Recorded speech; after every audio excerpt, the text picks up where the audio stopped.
Olá, tudo bem? Seja muito bem-vindo, seja muito bem-vinda. Você está na nossa página do YouTube. Meu nome é Rodolfo Bach e no vídeo de hoje vamos trabalhar com um dos temas dos mais importantes do nosso dia de trabalho e muito cobrado em provas de concurso público, assim como no nosso exame de ordem. O tema é equiparação salarial. Nós sabemos o seguinte, que a nossa Constituição prevê o princípio da não discriminação. Não deverá haver discriminação entre homens e mulheres, porque homens e mulheres são iguais perante a lei. Está no nosso artigo 5º, a caput e o próprio inciso 1.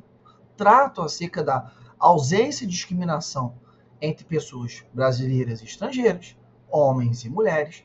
Então, o princípio da não discriminação, ele veda tratamento diferenciado. Lembrando que essa discriminação pode ser positiva ou negativa. Positiva quando discrimina para incluir aqueles chamados grupos vulneráveis, que são grupos que sofrem discriminação. As mulheres, as pessoas pretas, as pessoas com deficiência, são alguns dos exemplos de pessoas que compõem o chamado grupo vulnerável ou exemplos de grupos vulneráveis. E a partir disso, nós temos a noção da equiparação salarial para fins de combate à discriminação. E aí, para entendermos a equiparação, nós temos que pegar o artigo 461 e dissecar ele, que a gente vai fazer nesse vídeo de hoje. Tá? E por isso, para facilitar a nossa análise, nosso breve comentário aqui, eu resolvi fazer diferente. Hoje, você vai ter na sua tela, eu fiz para cá, seria para cá. Para cá, para cá, para cá. Tá? Na nossa telinha, essa análise. Tá? Vamos lá? Então tá aqui, olha para a tela.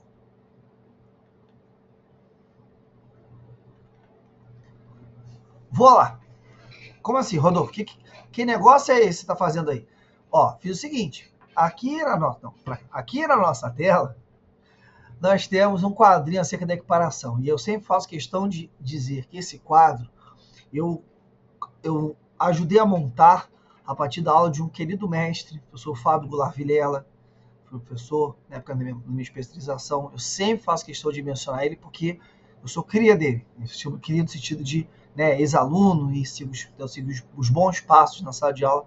O professor Fábio Goulart foi quem me ensinou isso. Vamos lá?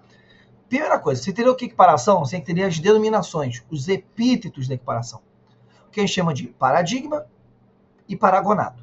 Paradigma é aquele perante o qual eu me comparo, aquele perante o qual eu me olho e me vejo sendo tratado de forma diferente.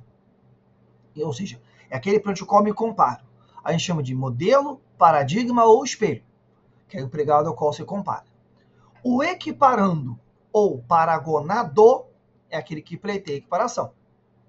Já os paragonados ou comparados são as pessoas às quais eu faço a comparação. Então, se eu estiver falando acerca, por exemplo, de duas pessoas, né? Eu tenho lá José e Maria. Maria quer pedir equiparação com José. José é o paradigma, modelo ou espelho. Já Maria é a nossa paragonada ou equiparanda. Então, repetindo, paradigma, modelo ou espelho é a pessoa perante o qual eu me comparo. Equiparanda, paragonada, é a pessoa que pleiteia equiparação. Para que haja equiparação salarial, devem estar previstos quatro elementos, 4 requisitos. São requisitos, portanto, cumulativos. Faltando qualquer um deles, não haverá equiparação salarial. Por outro lado, em detrimento aos fatos constitutivos, que são de ônus da prova do trabalhador, nós temos os fatos obstativos, fatos que obstacularizam, fatos que impedem equiparação. E esses fatos obstativos seriam um gênero que compreenderia o conjunto de fatos impeditivos, por exemplo, do direito à equiparação. Tá? E aí, quais seriam eles? Vamos ver na sequência cada um deles. Tá? Só que a diferença é que nos fatos obstativos, basta que haja um deles, e nós não teremos equiparação salarial. Já nos fatos constitutivos, eles são cumulativos. Restando ausente qualquer um deles, não há direito à equiparação. Beleza? Show de bola. O primeiro fato constitutivo que está na sua tela, que é de ônus da prova do trabalhador, é a identidade de funções. O que é a função? E aí, de onde a gente extrai essa equiparação salarial? Eu estou citando no quadro o artigo 461 da CLT, lembrando que ele sofreu alteração com a reforma trabalhista. Já a súmula 6 é uma súmula de antes da reforma, que grande parte dela está desatualizada a súmula. Só que pelo menos o item 13 a gente consegue mencionar aqui para nossa análise, e o item 4 mais para frente, tá? Que é o seguinte: a equiparação salarial, ela ocorre quando há função idêntica, diz o próprio 461 caput, sendo idêntica a função a todo trabalho de igual valor, prestado ao mesmo empregador, no mesmo estabelecimento empresarial, corresponderá igual salário, sem distinção de sexo, etnia, nacionalidade ou idade. O que isso significa? Tem que haver a mesma função. E o que é a função? Função é um conjunto de tarefas, atribuições, responsabilidade. Se José tem as atribuições A, B, C, D, Maria tem que ter as atribuições A, B, C, D. Porque se José tiver a atribuição E, que Maria não possui, não há direito à equiparação salarial. Outro requisito é o mesmo empregador. E por que se citou a súmula 129? A súmula 129 nos traz a noção do empregador único.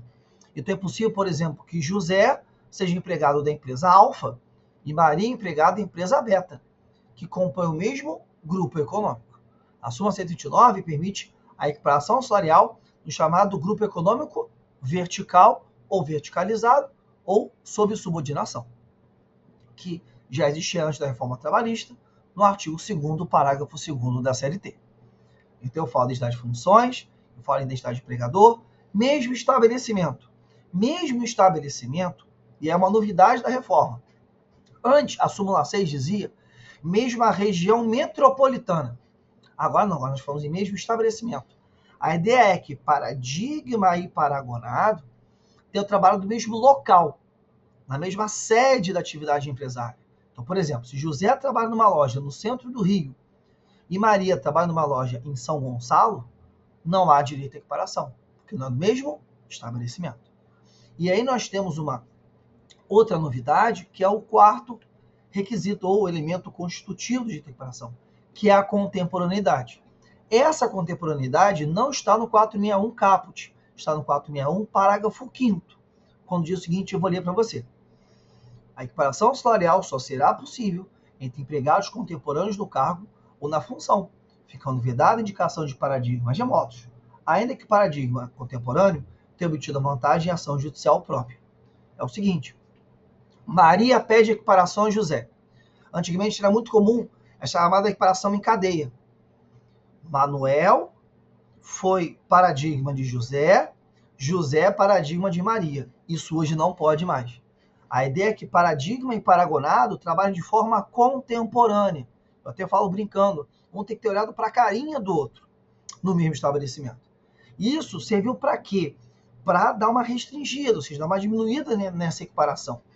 Ou seja, as ações de equiparação salarial se tornaram mais difíceis de serem exitosas. E, infelizmente, com a reforma trabalhista foi essa alteração principal dentro dos fatos constitutivos. Essas alterações, né?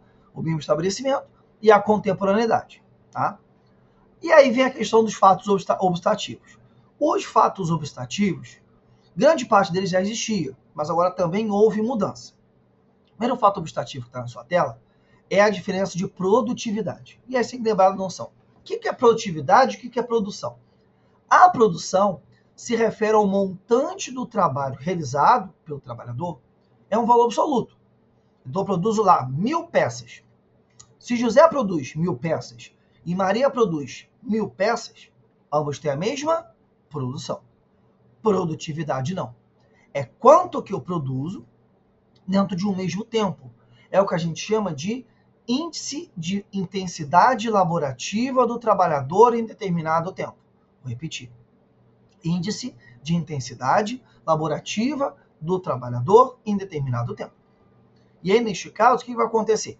Se José produz 1.000 peças em 1 hora e Maria produz 1.000 peças em 2 horas, por exemplo, estou chutando aqui um exemplo, não há direito à equiparação. Porque é que eles produzem a mesma coisa, a produtividade é diferente. Portanto, paradigma e paragonado, equiparando e equiparado, devem ter a mesma produtividade. Tá? Se houver diferença de produtividade, ainda que haja a mesma produção, não há direito à recuperação salarial.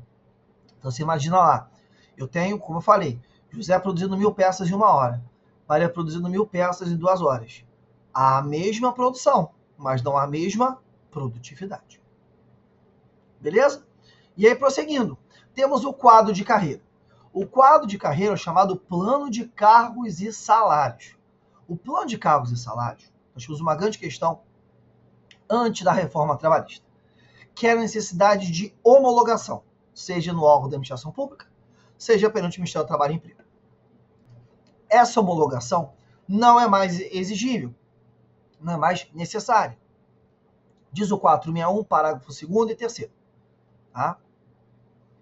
E aí é uma outra questão. Dizia a CLT antes da reforma que para que houvesse esse quadro de carreira como fato obstativo da equiparação, deveria haver quadro de carreira devidamente homologado com o regime de promoções alternadas por merecimento e antiguidade. Agora não mais. Agora a CLT fala em promoção por merecimento e / ou antiguidade. Então eu posso ter merecimento, antiguidade, ou só merecimento, ou só antiguidade. Você quer ver? Olha como é que diz o 461, parágrafo 2º. Os dispositivos desse artigo não favorecerão quando o empregador tiver pessoal organizado em quadro de carreira ou adotar por meio de norma interna da empresa ou de negociação coletiva, plano de cargos e salários, dispensado qualquer forma de homologação ou registro em órgão público. Já o parágrafo 3º. No caso do parágrafo 2º desse artigo, as promoções poderão ser feitas por merecimento e por antiguidade, ou por apenas um destes critérios, dentro de cada categoria profissional. Então pode ser merecimento e antiguidade, ou por qualquer um deles. Tá? Então pode ter merecimento, antiguidade, ou qualquer um desses elementos. Tá? E aí nós temos, ao final, mais os últimos 2 requisitos ou elementos, quais sejam o tempo de serviço para o mesmo empregador superior a 4 anos e na função superior a 2 anos. Isso aqui é uma outra novidade. Antigamente a CLT só falava tempo de serviço na função. Paradigma e paragonado devem ter diferença de tempo de serviço, então lá o nosso exemplo de José Maria, diferença de tempo de serviço inferior a 2 anos. Porque se a diferença de tempo de serviço na função for superior a 2 anos, não haveria que se falar em equiparação. Então nós falamos diferença de tempo de serviço na função superior a 2 anos. Só que agora nós temos diferença de tempo de serviço na função e na empresa. Só que na empresa é tempo superior a 4 anos. Eu até brinco, não falo da regra Romário. Quem chegou depois não senta na janela. Então, se José e Maria tiverem diferença de tempo de serviço na empresa superior a 4 anos, já não há direito à equiparação salarial. Se eles tiverem diferença de tempo de serviço na empresa superior a 4 anos, não tem direito. E tiver diferença de tempo de serviço na função superior a 2 anos, se justifica que o nosso paradigma ganhe mais do que o paragonado. E por último, esse não mudou, o chamado trabalhador readaptado. O trabalhador readaptado não pode ser paradigma para fins de equiparação, por quê? Por uma questão de efeito cascata. Imagina o empregado lá, o José, trabalhava na função de analista. Analista X, tá? Um analista. Ele sofreu um acidente.